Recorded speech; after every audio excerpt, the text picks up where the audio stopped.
Good afternoon, everybody. My name is Mo Sayed, and I'm an immigration attorney with Offit Kurman. Thank you so much for joining us today.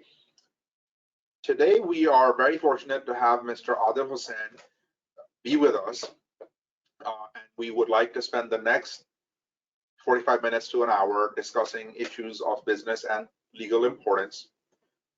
Mr. Husain is the founder and CEO at Emerging Strategy, which he built into a leading global market intelligence firm servicing Fortune 1000 corporations, headquartered in the United States and 8 other countries, and 13 of the 20 largest education companies headquartered in the US.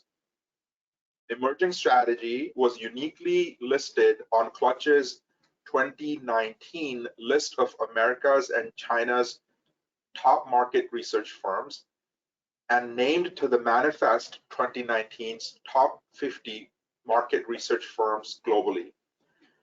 Adil has led Emerging Strategy from China, Singapore, and now from the US. He has a unique perspective on running a global small and medium businesses, as well as the needs of large global companies. So he has a lot of interesting information to share with us. Before we get into our session, I want to just let you all know if you are able to see our video portion, or if you're on the phone only, you can send questions by the chat box on the GoToWebinar feature. And if you don't have access to that, if you're only on the phone, you can certainly email me, which is mo.sayed@offitkurman.com. That's mo.syed@offitkurman.com. So with that, Adil, thank you so much for being with us today. My pleasure.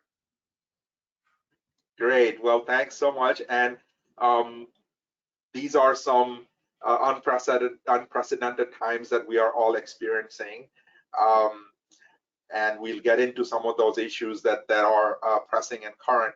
But I think it would be useful for us to hear from you about your organization. Tell us more about what it is that your organization does. Sure. So Emerging Strategy is a global market intelligence company. We help our clients have a better understanding of their external environment in which they operate. So understanding their markets, their customers, their competition, opportunities for expansion into new geographic markets or into launching new products or services. So any kind of growth related objective that clients have often requires a systematic kind of research and analytical process underpinning it, so that at larger companies especially, there's a more informed decision making process that we can support. So that's what we do. We conduct all kinds of research using both desktop research as well as primary research, which is interviews, surveys, etc. We do data mining. We do newer technology things as well, such as machine learning and AI. So we use a lot of different ways to collect data and analyze it, both qualitative and quantitative data, to help our clients then make a better decision about their business. That's very interesting. And Adil, what is your role in the organization? Well, I founded the business in 2006. I was doing strategy consulting in the US and saw this opportunity to provide this kind of support to largely American-based companies that seem to be struggling to access international opportunities. So I went to Shanghai, founded this business, and I remain the CEO at present. Okay, great. And how, over time, can you tell us how your industry has changed? What compared to when you started out and over the years? Like, give us a little bit of a flavor for how things have progressed, please. Sure. So in general terms, the the market research and business intelligence industry has changed significantly over the last 15 years, let's say. And so that's the larger space in which we operate. And then more specifically around helping businesses understand emerging markets and China and other sort of key international markets, that there have been developments in that space as well. That's the niche in which we operate. So as far as the broader space of market research and business intelligence is concerned, technology has definitely been an enabling factor in helping firms like us do more, collect more, analyze more quickly, better, etc. It's also enabled our clients to do the same thing. In many cases, there are do-it-yourself types of options for businesses, especially at the small and medium business level. Some of the tools that are now available to businesses of all sizes were previously only available to large companies that had to work with firms like ours or invest in a lot of technology to do certain things. And so there's definitely been a leveling out, and it's more kind of democratic playing field in which companies of all sizes are able to collect and access and understand what's really happening in their markets a lot better than they used to be. As far as the international side of things is concerned, the reason I started Emerging Strategy was because there was a lack of this kind of insight available from emerging markets, and American companies were often struggling really to understand what's happening and how can we access opportunities to grow in other markets. And while that gulf between what's available in a market like the US versus what's available in emerging markets in terms of data and information and reliability and all of that still remains a gap for sure, but it's not as wide a gap as there used to be 15 years ago. So a lot of these markets have also caught up, and in terms of what's possible to research or to understand or to extract, that's changed a lot as well over the years, and of course more and more competition as well in all of these markets. Sure, that's very interesting. I mean, in the legal industry, we also see a lot of changes from when I graduated law school and now. The access to information and the way information is used has undergone a significant transformation.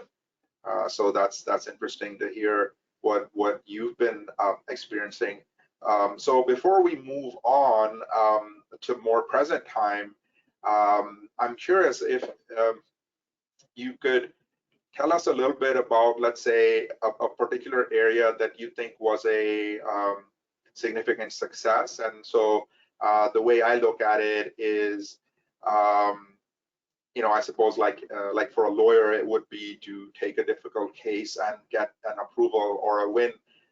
So in your case, I would be curious if you felt for any, I mean, when you felt most that you were able to really help a client a lot, and what was it like? How did you start that? I mean, what was the client trying to do at the start, and then where did they end up with your help? Sure. Sure. So every year we work on anywhere from I don't know, 100 to 200 different projects. So it's a lot of different cases over the years that we've worked on. I would say that many of them are fairly sort of routine processes that companies use to periodically, keep an eye on their key markets and understand what's happening there, what should we know about, and sometimes it's incremental growth, organic growth kind of initiatives, like, well, is there a need in this market for this type of product or service? What do customers want? How can we better service them? And we provide research and insight on those kinds of topics. Every now and then, there are just cases that come out of left field and are particularly exotic or interesting. You've done some work around helping American companies understand counterfeiting, systematic counterfeiting of their products in a couple of Asian countries, for example. It's not something we actually do a lot of, but this seemed like an interesting case, and we felt that we could help them, and so we looked at the supply chain of the counterfeited products, how they go to market, how they're marketed, and how that works. And that was really interesting. We had to interview a lot of people, both on the sort of law enforcement side or ex-law enforcement side, national security side, and then also just different operators in the market, including some rather shady people. And so that was kind of one of the projects that we still talk about every now and then. Like, hey, that was a really cool project. But I think it points to the need that companies have to sometimes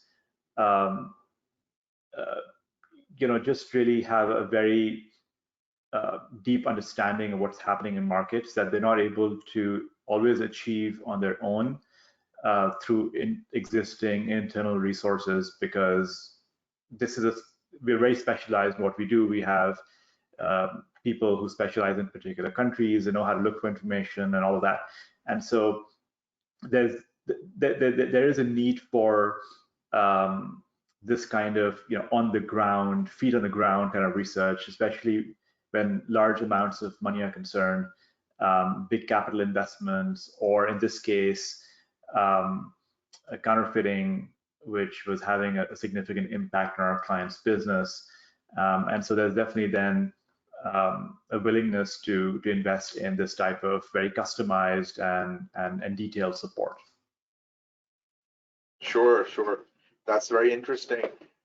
So I want to ask about the, I mean, you run a good size multinational operation. You're in a few different countries other than the US. Can you explain some of that? Like, and I imagine that your presence in the foreign countries gives you some advantage over your competition.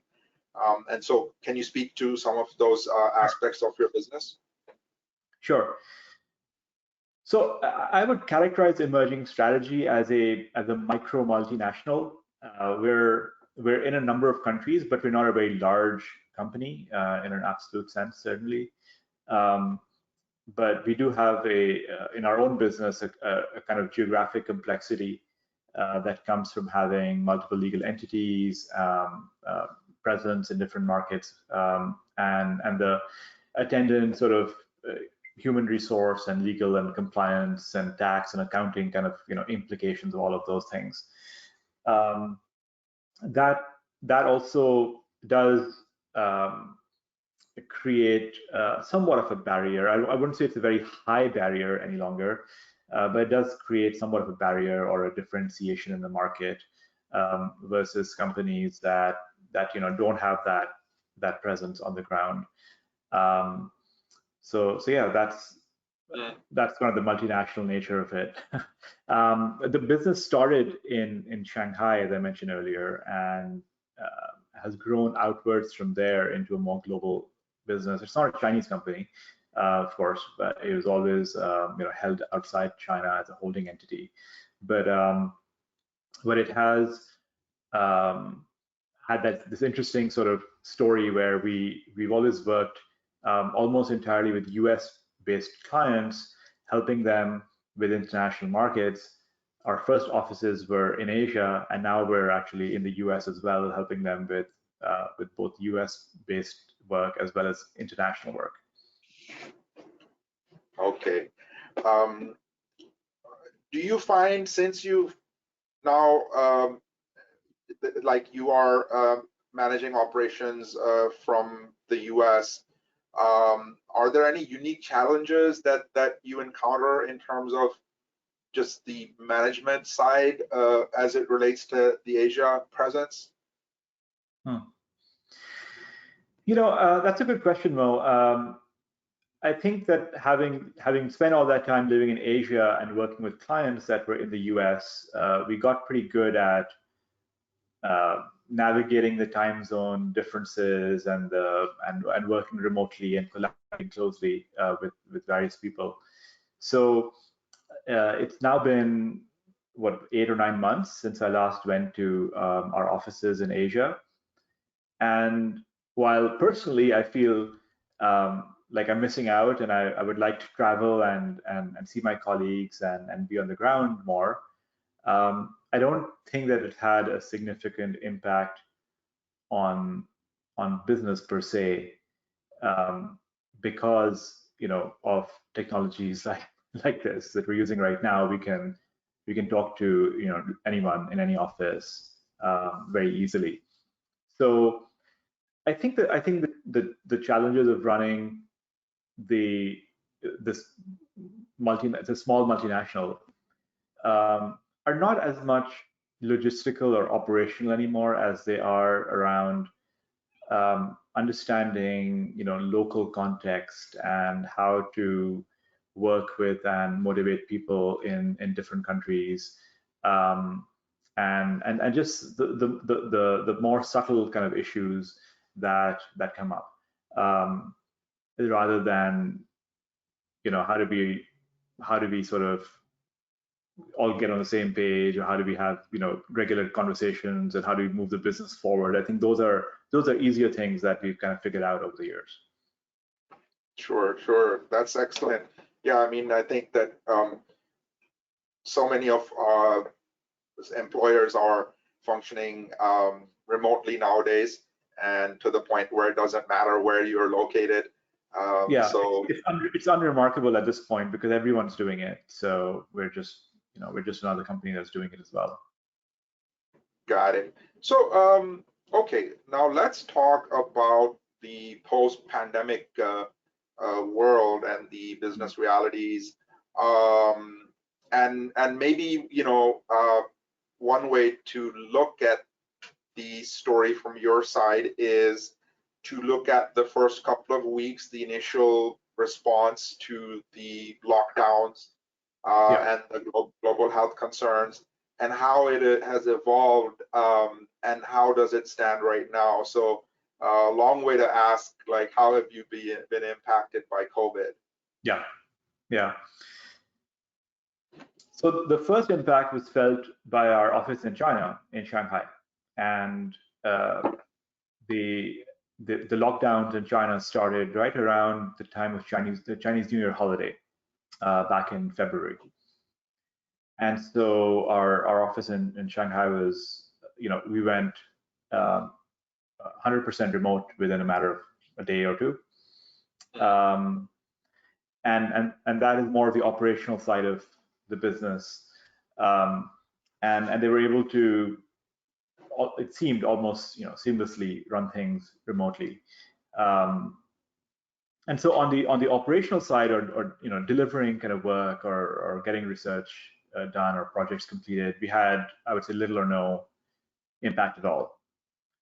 Then by the time a month or a month and a half later, when the lockdowns began in the US, I would say that's really more of the disruption that has impacted our business and many others, because our clients being mostly US companies, they went into lockdown. There were a lot of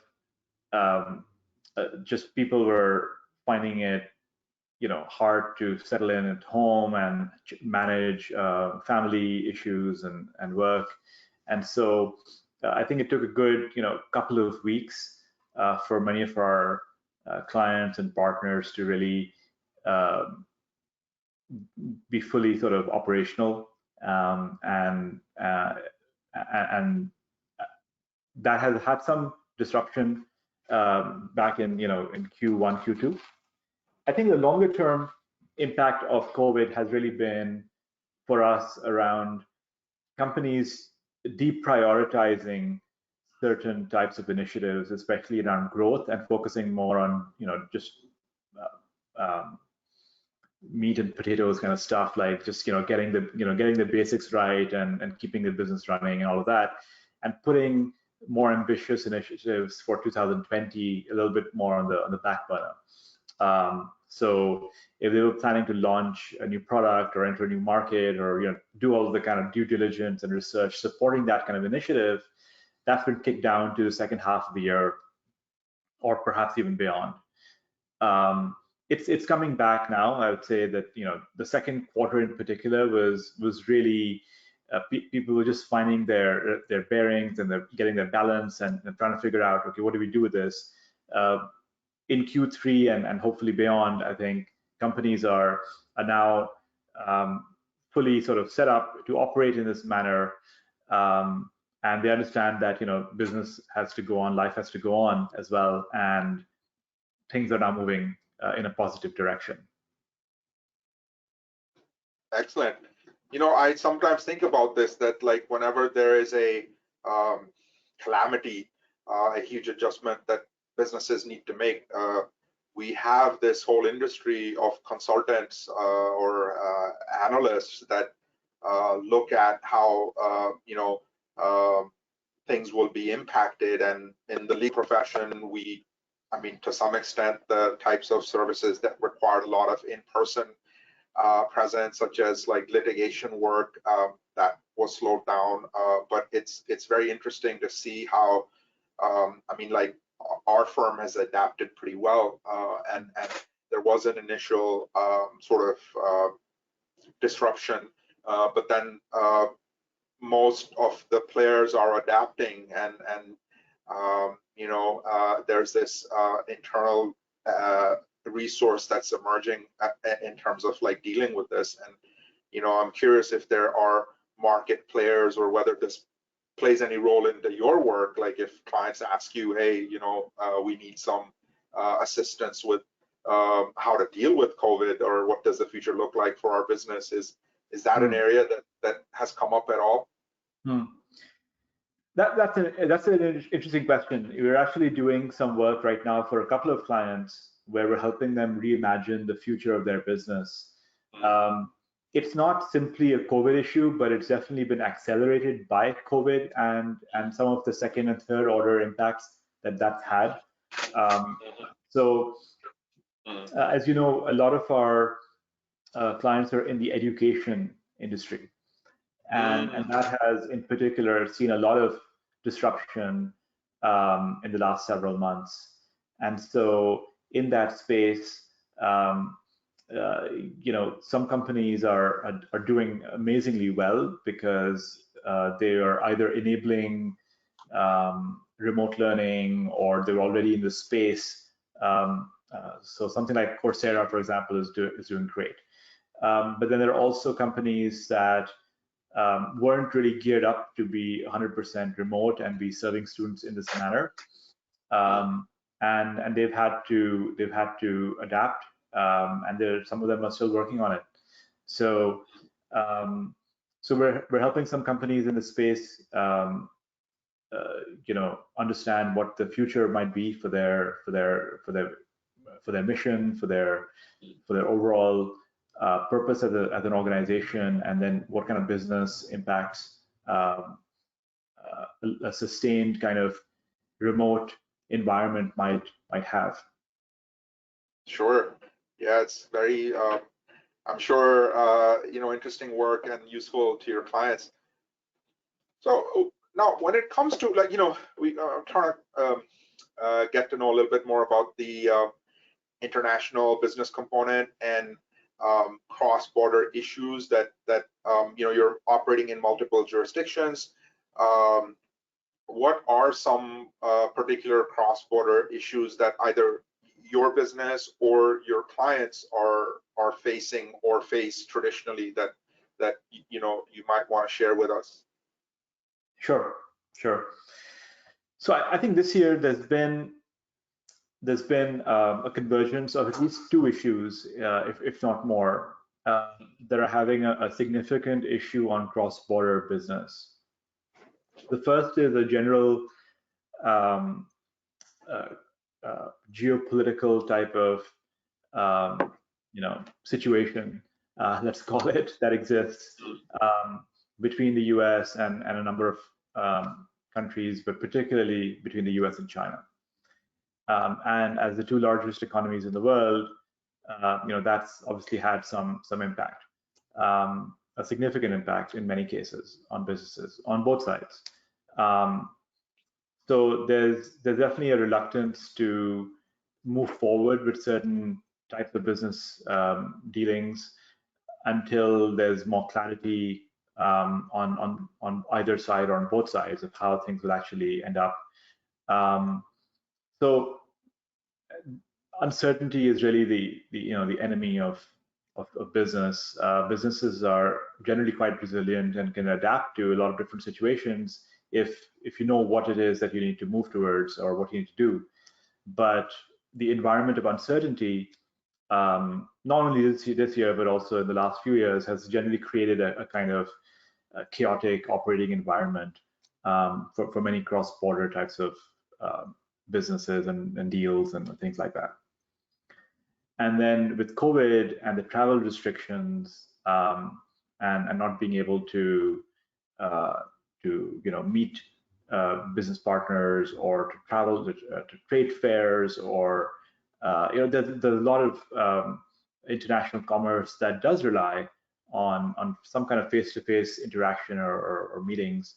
That's also on pause at the moment. So these issues are affecting us, but at a very small, at a micro scale, but they're affecting a lot of our larger Fortune 1000 types of clients quite significantly. And I think it's going to take some time before they fully gain confidence that they know exactly what they need to work towards to manage. Right now, I think there's a lot of just damage control and just stopgap measures that people are taking because of the uncertainty in the overall sort of business operating environment. Sure. Okay. So one of the things you talked about was the difficulties with traveling and some of the travel related restrictions. Some of them are health driven. There are others that, especially in the US, there are some restrictions that are driven by the rising rate of unemployment. And this is a general question, and in terms of like that applies to many different foreign nationals that come into the US either to grow their businesses or as professional workers on the different types of visa categories. I'm constantly exploring this idea that in my mind, I don't seem to agree with this idea that we have a lot of these foreign degree professionals and these foreign businessmen that are setting up investments in the US and growing the economy. I just can't agree that this population is having a negative impact on the US employment. But I'm always trying to learn and capture data because in my mind the numbers are very small relatively and the contributions to their employers and to their businesses of the expertise is massive. So I want to hear your views, at least, and in terms of what you have seen among other businesses and from other foreign educated professionals, or is your sense that overall this is a positive contribution to the economy? So how would you describe your experience? Well, what can I say? I mean, I'm one of those individuals, right? So I think in terms of having created jobs in the U.S., paying taxes, helping U.S. companies grow more internationally and export more, and creating U.S. jobs in that sort of indirect manner as well. Keeping service providers like yourselves and your firm engaged. So I mean, there's definitely sort of economic benefits in having foreign entrepreneurs and businessmen come to the U.S. and operate out of here. What else can I say, Mo? No, I mean, no, that's, I mean, yes, just honest and quick assessment. So that's super helpful. And I myself am one of those people that came as a foreign student and have established myself as a lawyer, and I'd like to think that I'm helping the U.S. economy. So some of the but the reason I asked is that, like, for our clients on the immigration side, it's been a huge challenge to navigate a lot of the uncertainty that has arisen for just so many different reasons. The embassies and consulates being shut down, companies that had spent a lot of money on getting approvals for different types of visas. It's H-1Bs, Ls, Es. Suddenly they can't use those approvals anymore because the embassies are shut, and there have been executive orders targeting specific visa types. So folks that are really have put their capital at risk and that have like a need to come into the U.S. to hire U.S. workers and develop their their businesses, they can't do it right now. So we're dealing with a lot of uncertainty, and each case requires like a customized solution to navigate around depending on what country they're from.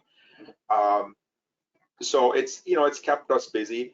But I do find that sometimes there's a disconnect between the on the ground reality versus the some of the underlying rationale for some of these big, broad sweeping executive orders.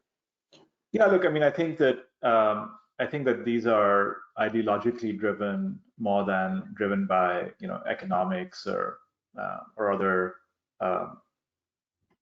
measurable sort of considerations. And I can understand that there are people in this in the U.S. who want to see fewer foreign students, fewer foreign businessmen, etc. But if from any kind of like measurable fact-based perspective, anything I've seen at least, it's a net benefit to the U.S. economy. Foreign students alone, I think I read somewhere that they overall sort of contribute something like $30 billion to the U.S. economy. And again, because of the convergence of political issues and also of COVID, there are going to be far fewer foreign students at U.S. universities this fall. And that's going to have an impact on a lot of universities that depend on full fee paying foreign students to maintain operations. It's going to have an impact on the communities, in many cases, small towns around the country that are supported by like a major university or college as a key kind of employer in that area. And so I think we're going to see shortly, probably over the course of this fall, what do these changes in enrollment look like, and what kind of impact are they having or are they going to have? Some colleges have, I I believe, already sort of announced that they're closing down, or they're not sure about their future. It's not only because of this issue, of course. There have been issues in higher education that precede this this crisis, but it's certainly having a compounding effect on those underlying challenges that existed. Yeah. So, as you were describing some of your own business model and how we have, as players in the in commerce and the economy, we've been able to survive through technology, doing these video conferences and using tools that sort of makes the distance between us somewhat irrelevant. I have a client. So right after the pandemic hit, and we were all trying to figure out, okay, how is how are what does my practice look like? How are my clients? Are they going to keep continuing sending me work? Are they going to stay busy? Is there going to be a chilling effect? Because for some clients there was, like, they were spooked by that this agency, the USCIS, is going to be extremely difficult, and we don't want to invest in visas for certain candidates because it's, like you said, it becomes like a lower priority. And so I was curious to start surveying my own clients and the different kinds of businesses they were in and what the forecast looked for them. So one call that I had was with like a VP of HR for a client that that was very pleasant. Like I was sort of, I asked the question, so how are things? How's it looking? And she was like, it's looking great. We're really busy. The COVID is good for us. We're so busy right now. And the reason was that the service they provide is they are, I mean, one of the big things they do is they provide virtual platforms for medical schools and hospitals. So they're putting together medical professionals to for instruction that can happen online. So reducing, putting these systems in hospitals and in classrooms, and so their core human resource, it consists of a lot of very technically savvy people that go and they deploy their systems at their various facilities all over the country and even internationally. So they have grown significantly in the last 3-4 months, and they rely on a lot of H-1B workers. So it's, to me, ironic that on the one hand, hey, this is like really a benefit to the US economy, but then on the other hand, we have a severely restrictive review system that for very legitimate cases makes us work like 10 times harder. So that's what, like, sort of, unfortunately, one of the realities. Yeah. Again, I mean, I'd say again, the issue of businesses and uncertainty, right? So it's just more difficult to plan. And if you can be certain that whatever your application is, and it'll be reviewed and approved in a timely manner, it won't leave the employer or the prospective employee at a loose end for a very long period, then things can move forward. I think the uncertainty and the delays in some cases, again, some of them because of COVID and because of people working from home, I suppose, as well. But I think also in general have made it a bit more uncertain for employers to take the steps forward necessary to secure the best people that they need. And I can't say, it's too early to tell what the impact of that will be, but there are a lot of major companies that rely on a stream of foreign talent, often educated in the US with advanced degrees, that then after those degrees sort of flow into technology companies and others. And so if that pipeline is going to be disrupted by fewer foreign students in the US, delays or more restrictions on visas and so forth, that's going to have obviously some impact on the businesses that rely on those types of workers. Sure, thank you. So tell us, Adil, what is in the short term and the long term, can you tell us what the outlook is for emerging strategy? Well, I think the outlook overall is great, because the longer term trajectory of business generally is globally integrated. It is, supply chains that work in tandem in countries around the world to take advantage of competitive advantages and to bring customers and consumers, the best products at the best prices.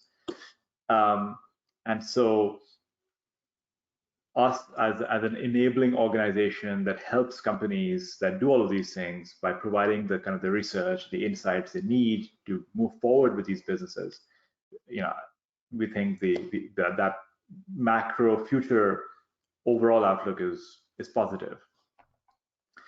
However, of course, we've got to get through this economic slump, and businesses need to have the confidence of moving forward in an environment of greater certainty, greater confidence. That's how we'll move forward. So I think 2020 is probably going to end up being, okay, but not as great as it could have been. And then we're looking towards 2021 as many of our clients are as well. So, and some of them are right now in their annual planning process, which often kicks off in the early fall and goes through sort of the October timeframe or so. The budgeting and various kind of planning and strategizing processes for the next fiscal year. And most companies that we're working with are taking a fairly optimistic view around that.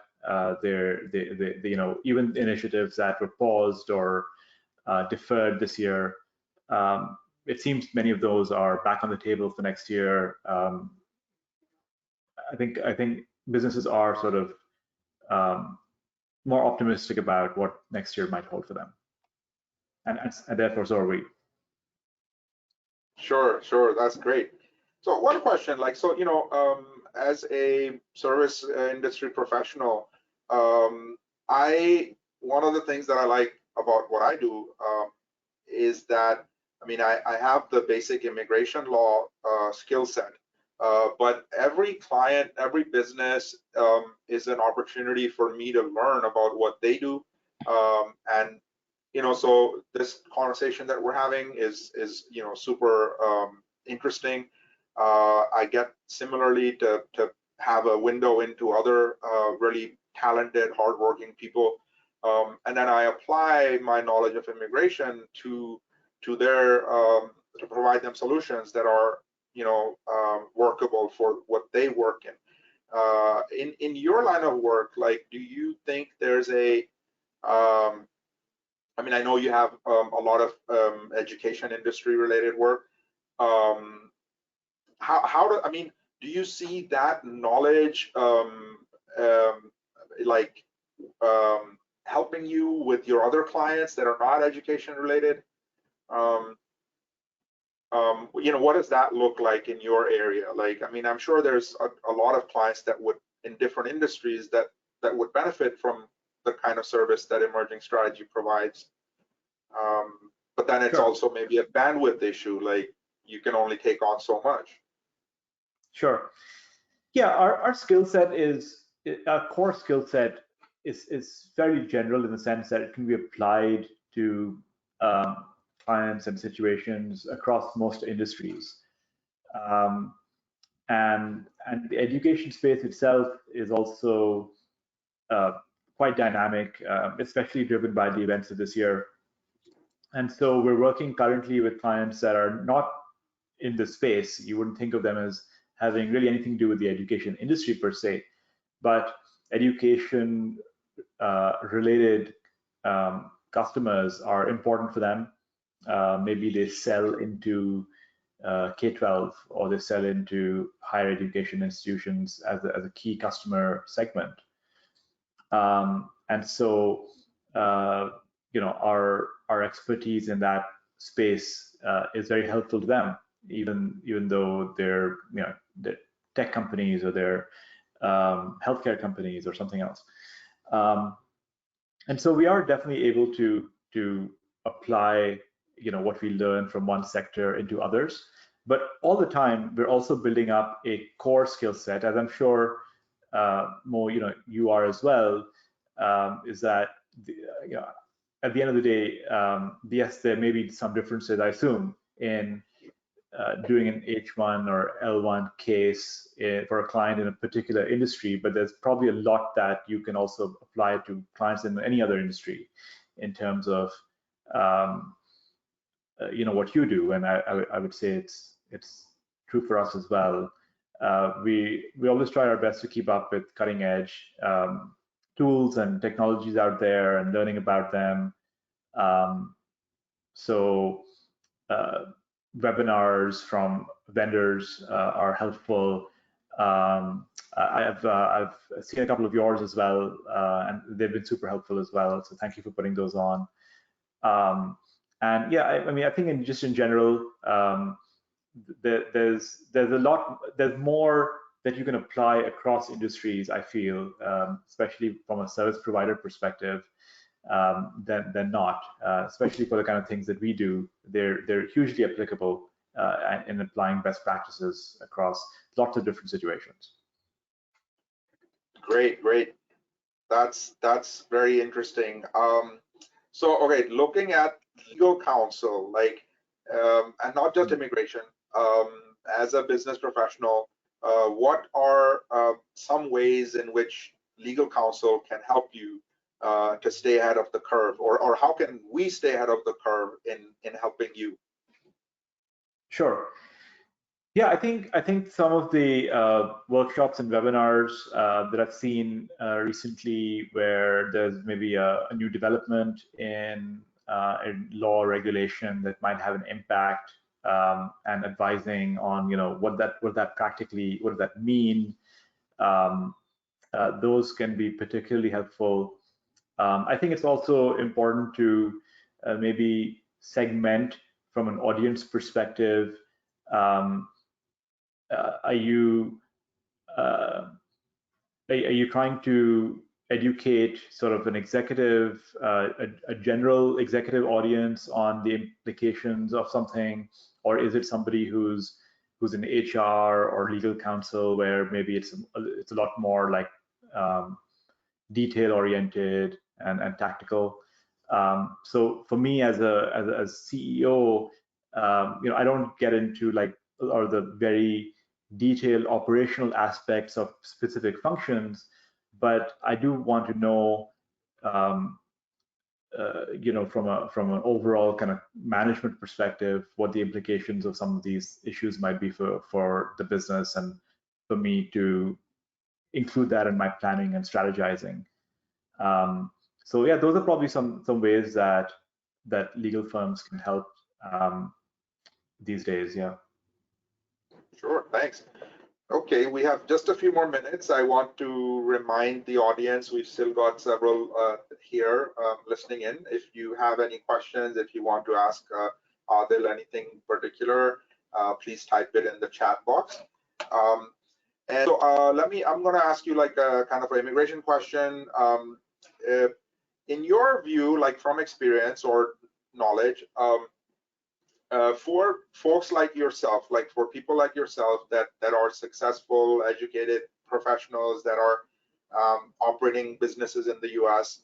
and then wanting to establish a physical office in the U.S., whether it's as an intercompany transfer or some of the other visa categories, what do you think? What from the immigration perspective, can you speak to some specific like challenges or some incentives, like, because I know that you are also familiar with other countries and how they handle entrepreneurs. You know, give us a sense of like what do you think the strengths and weaknesses of the U.S. system are? Yeah, that's an interesting question.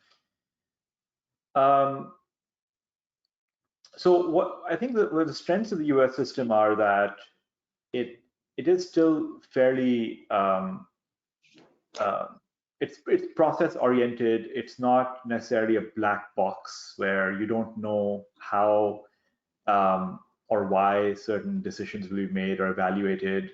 There's a level of transparency in the U.S. system that makes it a lot easier for everyone involved to understand the chances of success, how decisions are made, if they send what's called an RFE, the questions or the issues are outlined in great detail, and so that's particularly helpful.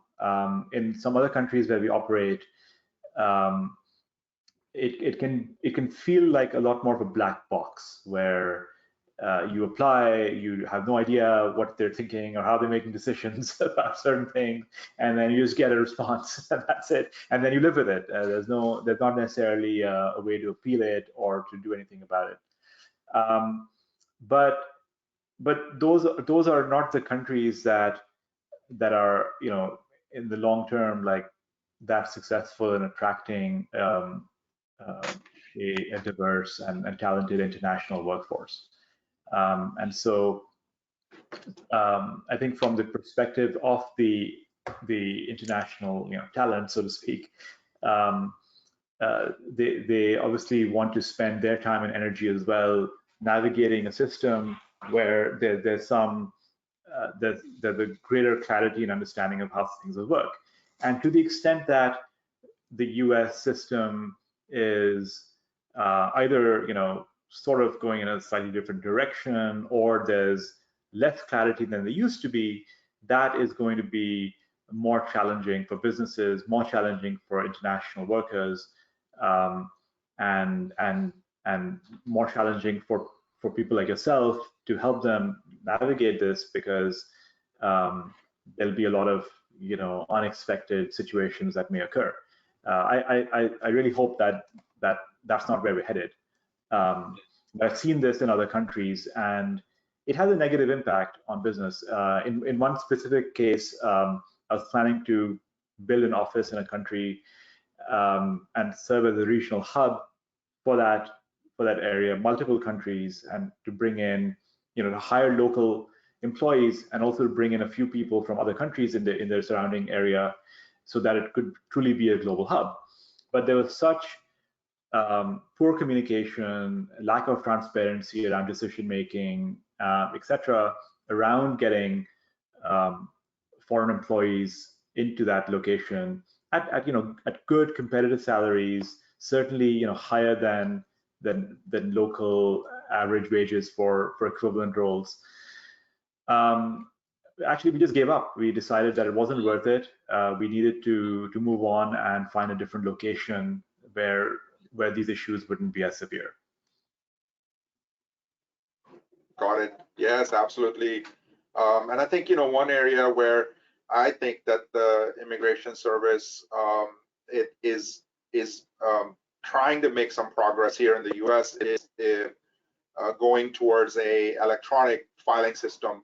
Right now, a lot of it is in paper, and it's not very efficient.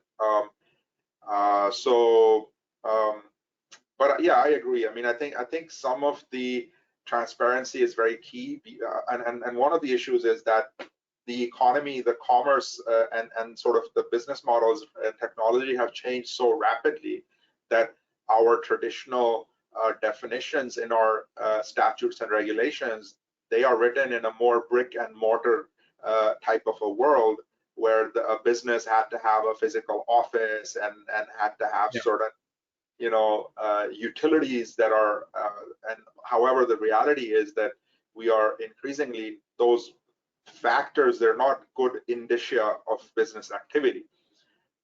And so I think we need some clarity now, some revision in those areas, so that our cases are not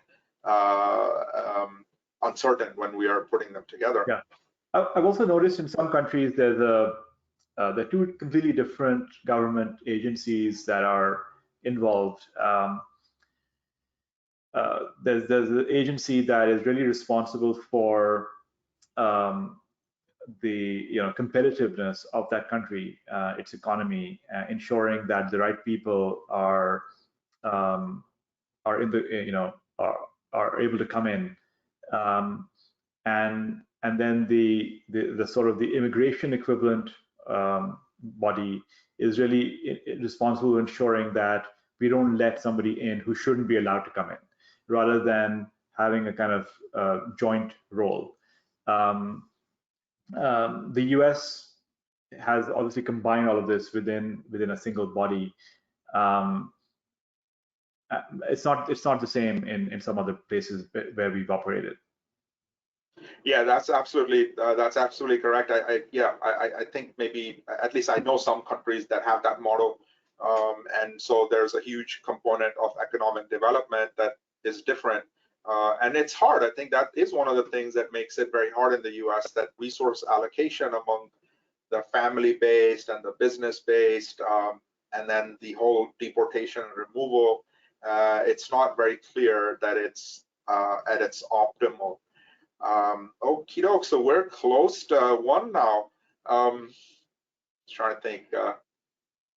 Don't have any questions from the audience yet. Are there anything you would like to ask me, or any general thoughts or comments?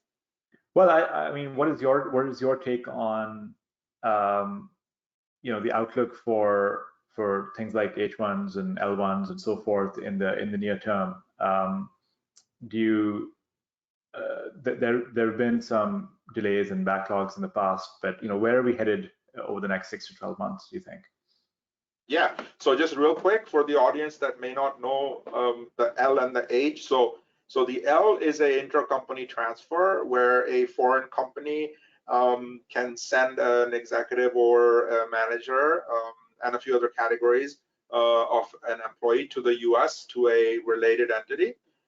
Okay, and the H is where a US company can hire a foreign national that for a job that requires at least a bachelor's degree and is paying them the prevailing wage. Okay, so right now specifically L's and H's have been suspended, so no embassy is issuing them. They're not under executive order. They are prohibited.